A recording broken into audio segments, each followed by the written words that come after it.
Perkenalkan, nama saya Francisco Pengandi Didiabatan, NIM 19060500031 dari jurusan Biologi. Di sini saya akan mempresentasikan tugas etomologi saya mengenai toraks dan abdomen. Yang pertama adalah toraks. Toraks adalah bagian yang menghubungkan antara caput dan abdomen. Toraks juga merupakan daerah lokomotor pada serangga dewasa karena pada toraks terdapat 3 pasang kaki dan 2 atau 1 pasang sayap, kecuali Ordotisanura tidak bersayap. Toraks bagian dorsal disebut notum. Berikutnya adalah bagian-bagian toraks. Toraks atau dada terdiri atas 3 segmen, yaitu yang pertama protoraks atau anterior, merupakan bagian depan dari toraks dan sebagai tempat atau dudukan bagi sepasang tungkai depan. Yang kedua mesotoraks, merupakan bagian tengah dari toraks dan sebagai tempat atau dudukan bagi sepasang tungkai tengah dan sepasang sayap depan. Yang ketiga adalah metatoraks atau posterior, merupakan bagian belakang dari toraks dan sebagai tempat atau dudukan bagi sepasang tungkai belakang dan sepasang sayap belakang. Berikutnya adalah alat-alat tambahan pada toraks. Seperti yang terlihat pada gambar, toraks memiliki 2 alat tambahan, yaitu sayap dan kaki atau tungkai. Yang pertama adalah sayap. Sayap-sayap serangga adalah pertumbuhan-pertumbuhan keluar dari dinding tubuh yang terletak pada dorsolateral antara notum dan pleura. Mereka timbul sebagai pertumbuhan keluar seperti kantung, tetapi bila berkembang dengan sempurna, maka akan berbentuk gepeng dan seperti sayap, dan diperkuat oleh suatu deretan rangka-rangka sayap. Pada serangga, sayap berkembang sempurna dan berfungsi dengan baik hanya ada dalam stadium dewasa, kecuali pada ordo Ephemeroptera, sayap berfungsi pada instar terakhirnya. Tidak semua serangga memiliki sayap. Serangga tidak bersayap digolongkan ke dalam subkelas Apterygota, sedangkan serangga yang memiliki sayap dimasukkan ke dalam golongan subkelas Pterygota. Sayap pada serangga ini juga mengalami modifikasi. Modifikasi sayap serangga sebagai berikut. Yang pertama, sayap membran. Sayap ini sangat tipis yang kurang lebih tembus pandang, meskipun juga ada yang gelap.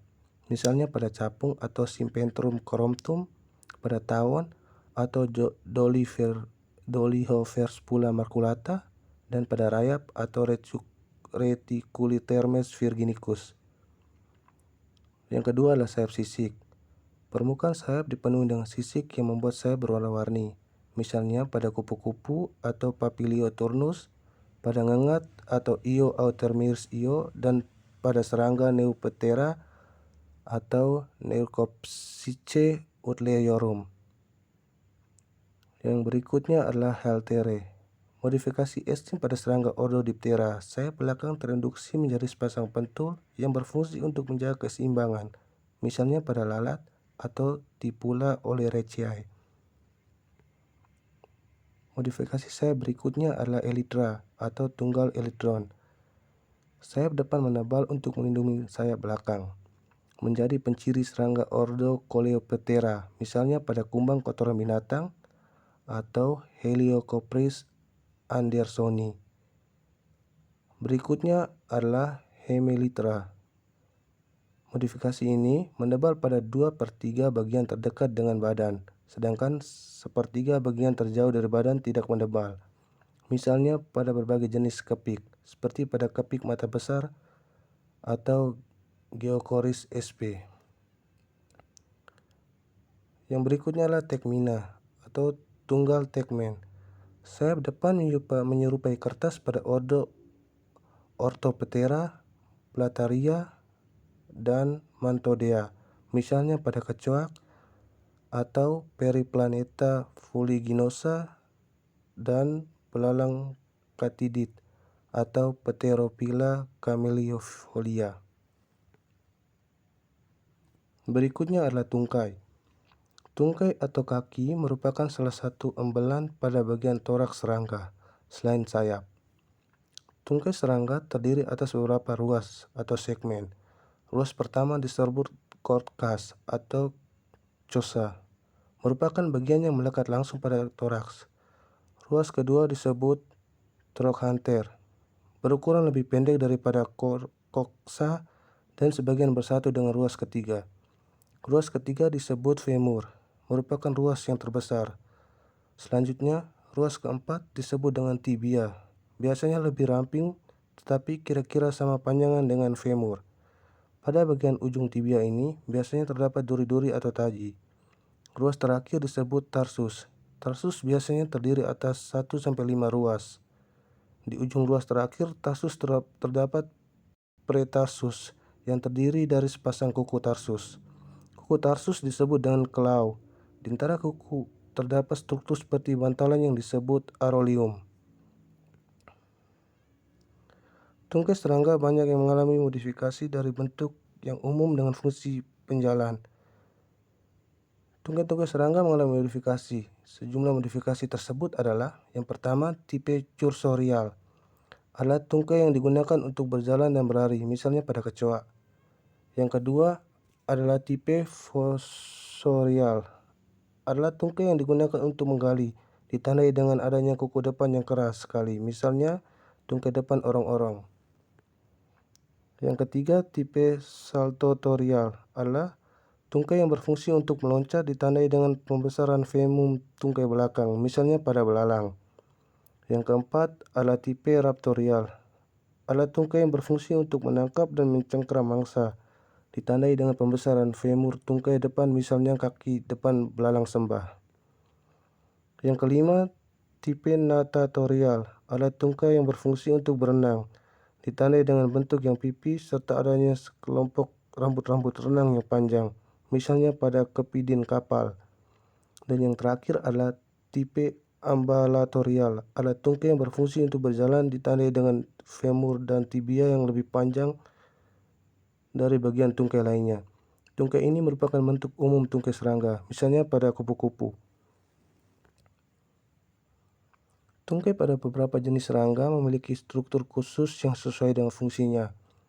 Beberapa struktur tersebut antara lain: yang pertama, curubiculum terdapat pada tungkai lebah madu, merupakan wadah tepung sari.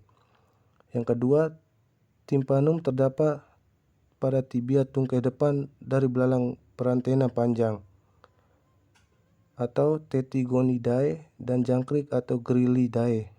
Alat tersebut berfungsi sebagai alat pendengar.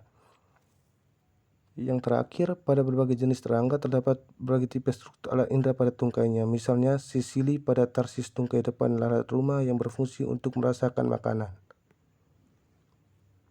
Berikutnya adalah abdomen. Abdomen serangga merupakan bagian tubuh yang memuat alat pencernaan, ekskresi, dan reproduksi. Abdomen serangga terdiri dari beberapa ruas, rata-rata 9-10 ruas.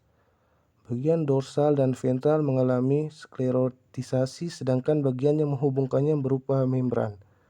Bagian dorsal yang mengalami sklerotisasi disebut tergit, bagian ventral disebut sternit, dan bagian ventral berupa membran disebut pleura.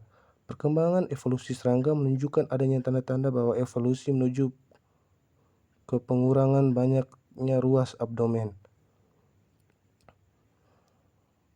Ini adalah gambar dari abdomen, bisa dilihat pada gambar.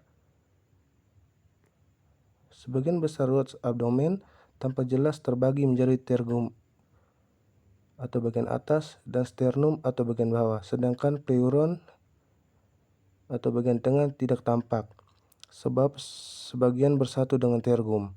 Perbedaan kelamin jantan dan betina dapat dilihat jelas pada bagian abdomen ini. Pada abdomen serangga betina terdapat 10 ruas tergum dan 8 ruas sternum, sedangkan pada serangga jantan terdapat 10 ruas tergum dan 9 ruas sternum.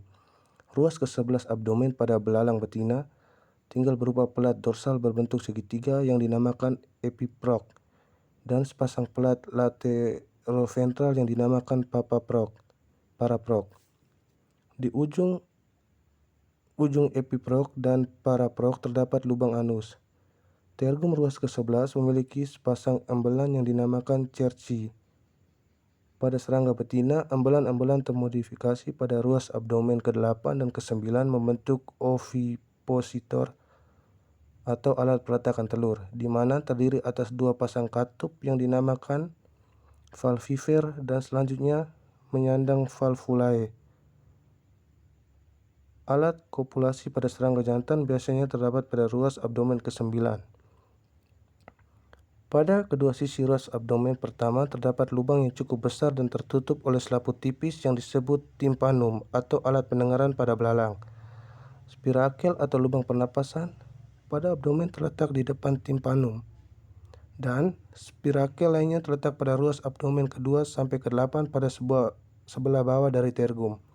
Serangga betina dewasa yang tergolong Apterygota seperti Tisanura memiliki ovipositor yang primitif di mana bentuknya terdiri dari dua pasang embelan yang terdapat pada bagian bawah ruas abdomen ke-8 dan ke-9. Sesungguhnya terdapat sejumlah serangga yang tidak memiliki ovipositor. Dengan demikian, serangga ini menggunakan cara lain untuk meletakkan telurnya. Jenis serangga tersebut terdapat dalam ordo Tisanoptera, Mechoptera, Lepidoptera, Cleoptera, dan Diptera. Serangga ini biasanya akan menggunakan abdomennya sebagai ovipositor. Beberapa spesies serangga dapat memanfaatkan abdomennya yang menyerupai teleskop sewaktu meletakkan telur-telurnya. Sekian dan terima kasih. Semoga materi saya ini bermanfaat.